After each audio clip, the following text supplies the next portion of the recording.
ओम सजात्म स्वरूप परम गुरु शुद्ध चैतन्य स्वामी ने नमः। आचार्य पूज्यपाद स्वामी विरचित समाधि तंत्र अर्थात समाधि शतक में बहिरात्मा, अंतरात्मा और परमात्मा, जो आत्मा के ही तीन स्वरूप है, उसकी अपेक्षा से समझने का प्रयास कर रहे हैं। विशेष स्पष्टीकरण कहते हुए कह रहे हैं,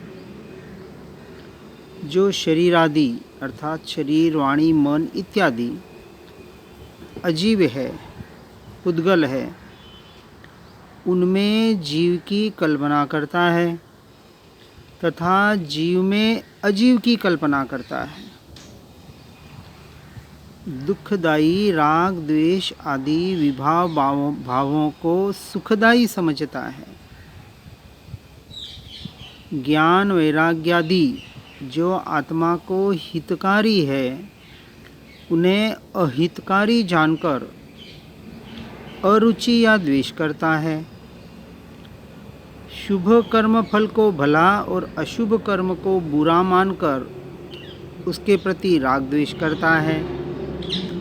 शरीर के जन्म से अपना जन्म और शरीर के नाश से अपना नाश मानता है। वह मिथ्या दृष्टि बहिरात्मा है। अब इसमें कौन कौन से लक्षण हैं अपने उसको चेक करना। हमारी मान्यता, हमारे उपयोग कहाँ कैसे भटक रहा है, कौन से मिथ्यात्व में, कौन से बहिरात्मपना में अटक रहा है, इसका निर्णय करके उसको निकालने का प्रयास करना। वास्तविक तो कहते हैं कि ये शरीर आदि जड़ पदार्थ प्रगट रूप से आत्मा से भिन्न है।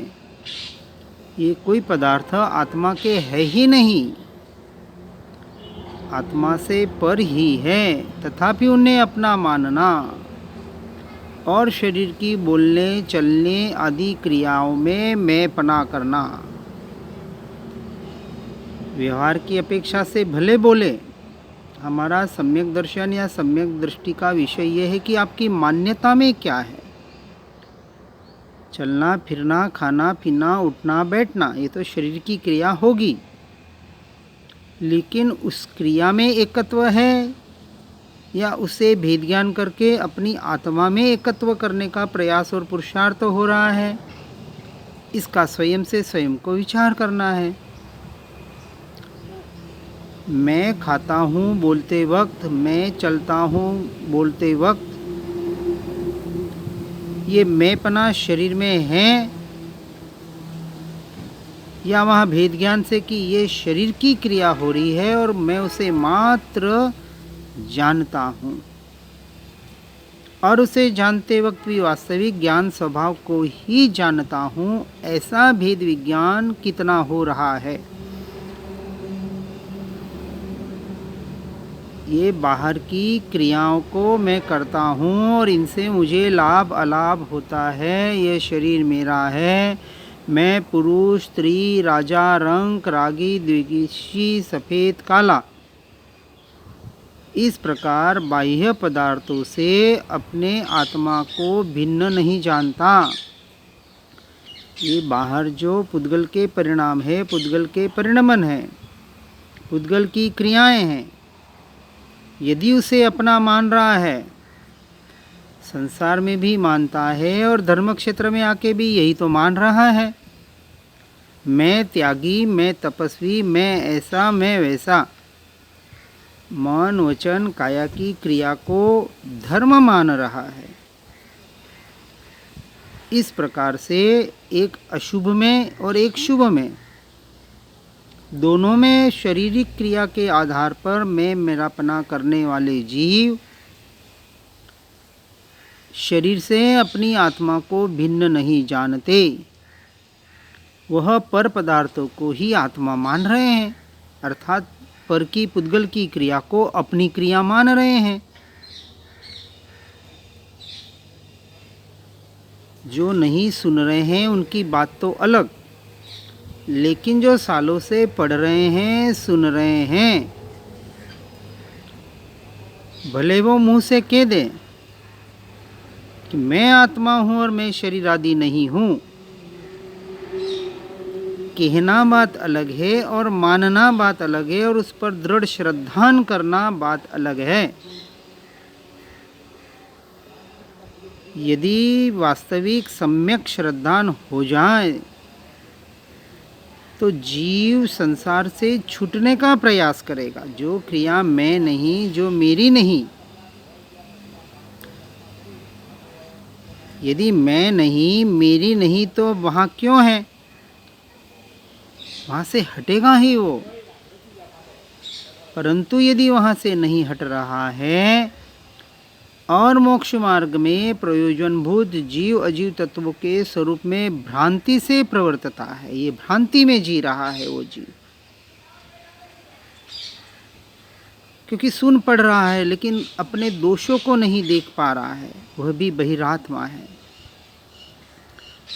पर पदार्थों में आत्मभ्रांति के कारण यह अज्ञानी जीव रात दिन विषयों की चाह रूप दावानल में जल रहा है।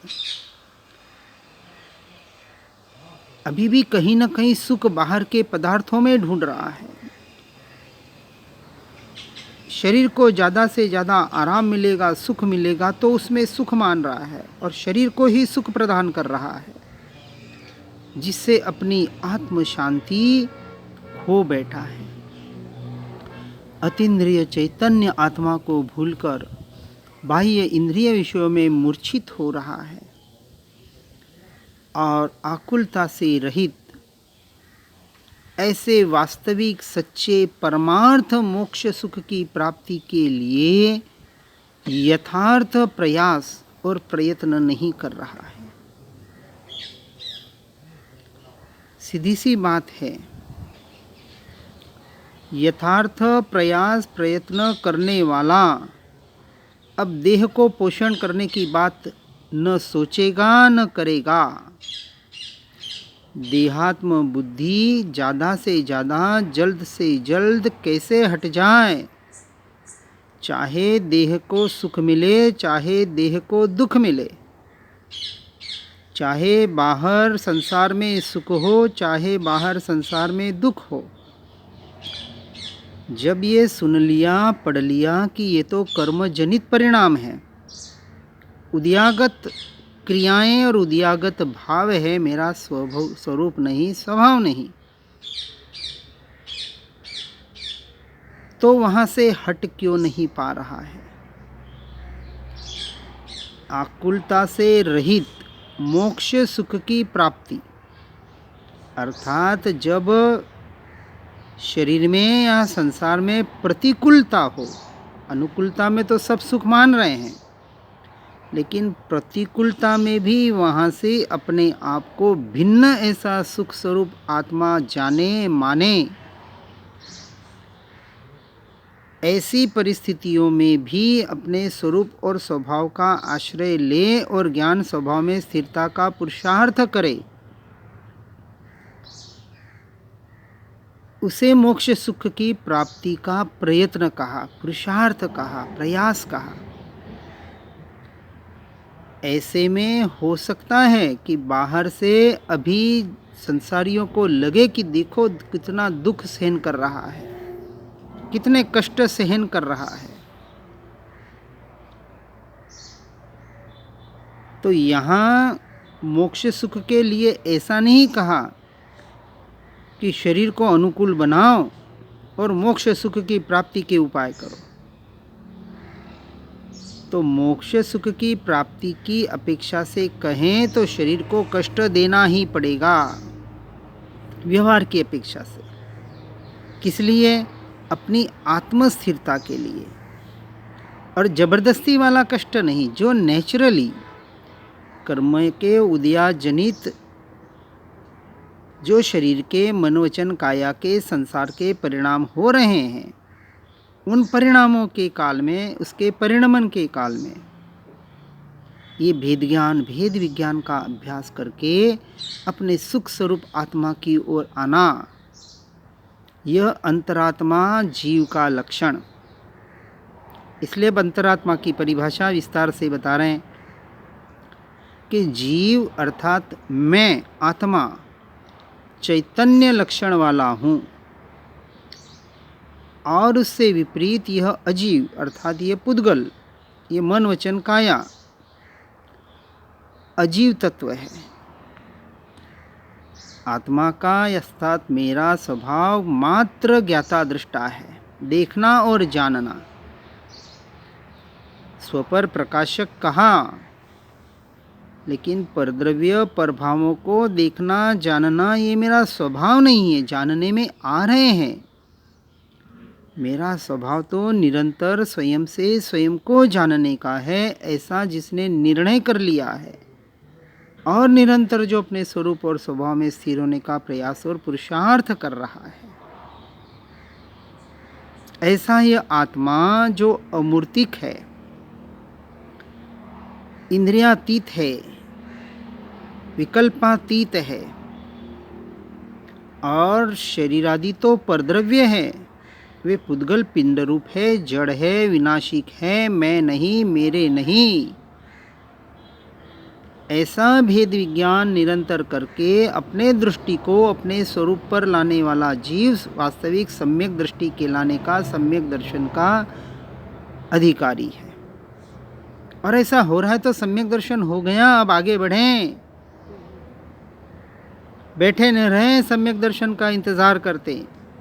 अब देहात्म बुद्धि छोड़ने का अभ्यास करें, संसार से छूटने का प्रयास करें अपनी योग्यता के अनुसार।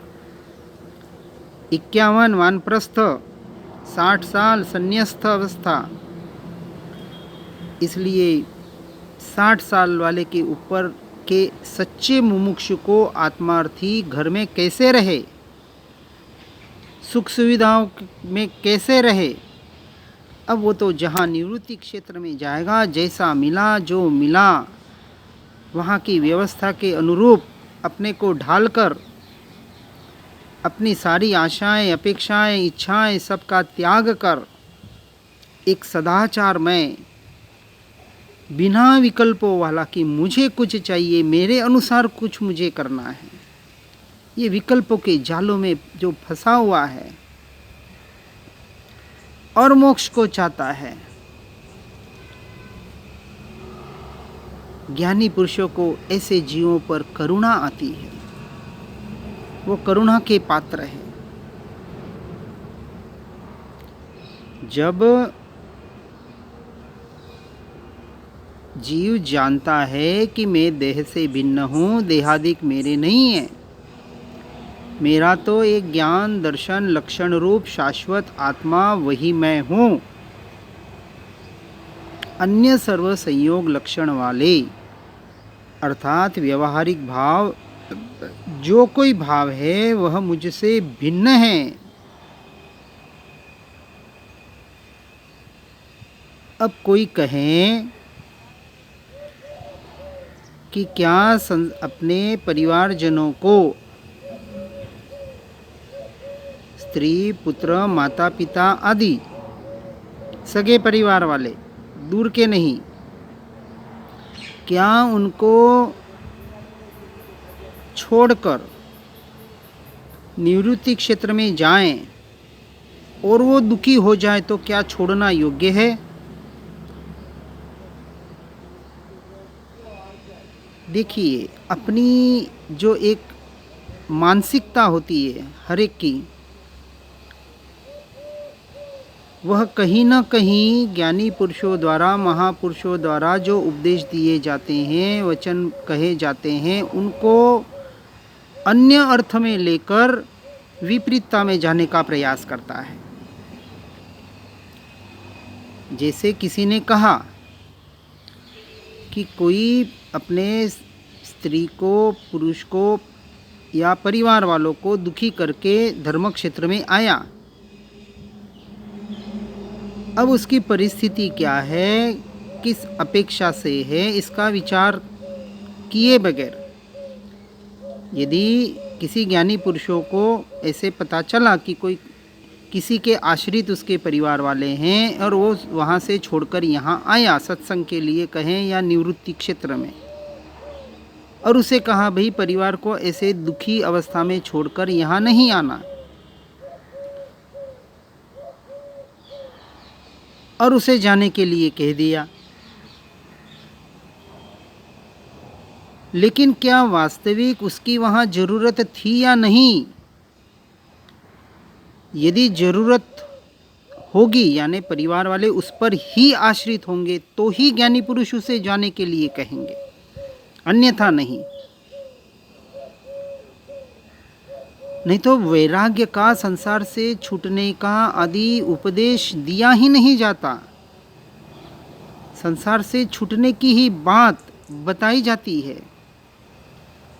पांचवा छठा गुणस्थानक क्यों बताया गया? व्यवहार की अपेक्षा से देशवीरती और सर्ववीरती।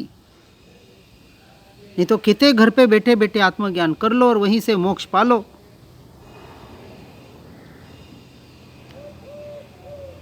श्रीमद् राजचंद्र जी हमारे सामने प्रत्यक्ष उदाहरण हैं।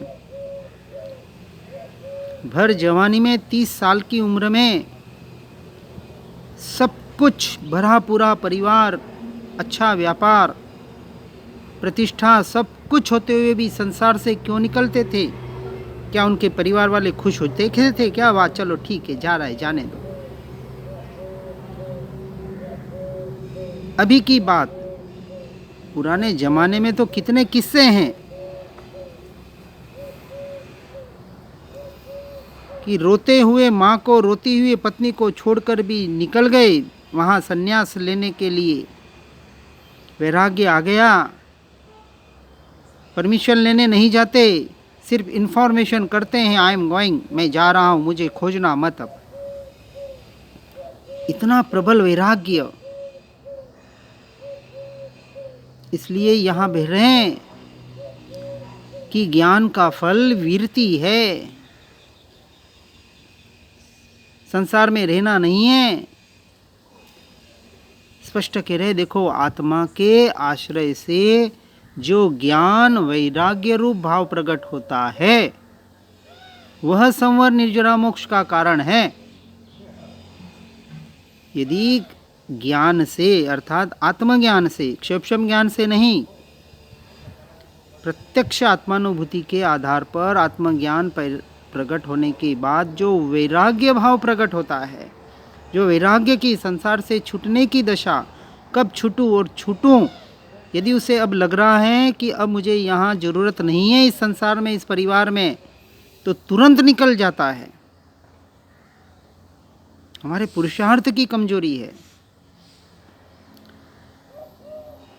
वही संवर निर्जरा मोक्ष का कारण और मुझको हित रूप है। तथा बाह्य पदार्थों के आश्रय से जो रागादि भाव होते हैं वे आश्रव बंध रूप है और संसार के कारण है, तथा मुझे अहितकर है।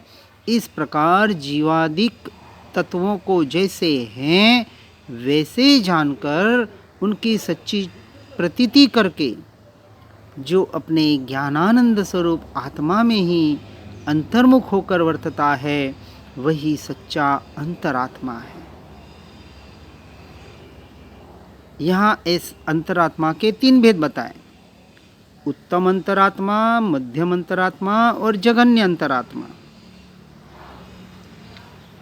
अर्थात अंतरंग बहिरंग परिग्रहों से रहित शुद्धोपयोगी आत्मध्यानी दिगंबर मुनि 6ठे 7वें गुणस्थानक में निरंतर अंतर्मुहूर्त शुद्धोपयोग में झोला खाने वाले उत्तम अंतरात्मा है। ये महात्मा 16 कषायों के अभाव द्वारा क्षीण मोह पदवी अथवा 12वां गुणस्थान प्राप्त कर स्थित है।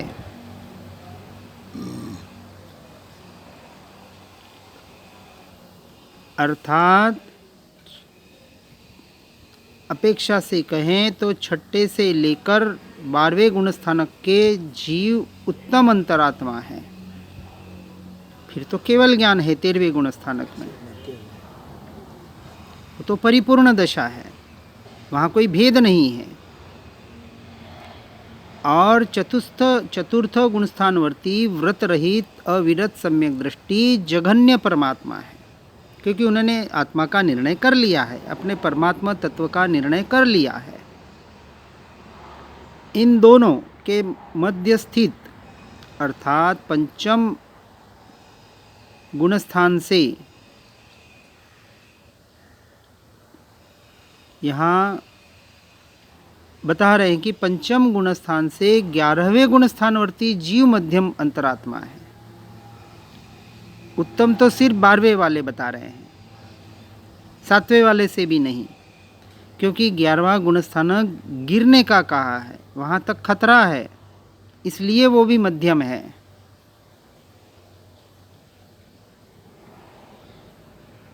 अब हम कौन सी अवस्था में हैं समझने का प्रयास करके अपनी दशा को आगे बढ़ने का प्रयास और पुरुषार्थ करना है। अभी सम्यक दर्शन नहीं है तो जघन्य अंतरात्मा भी नहीं है, प्रयासरत भले हैं।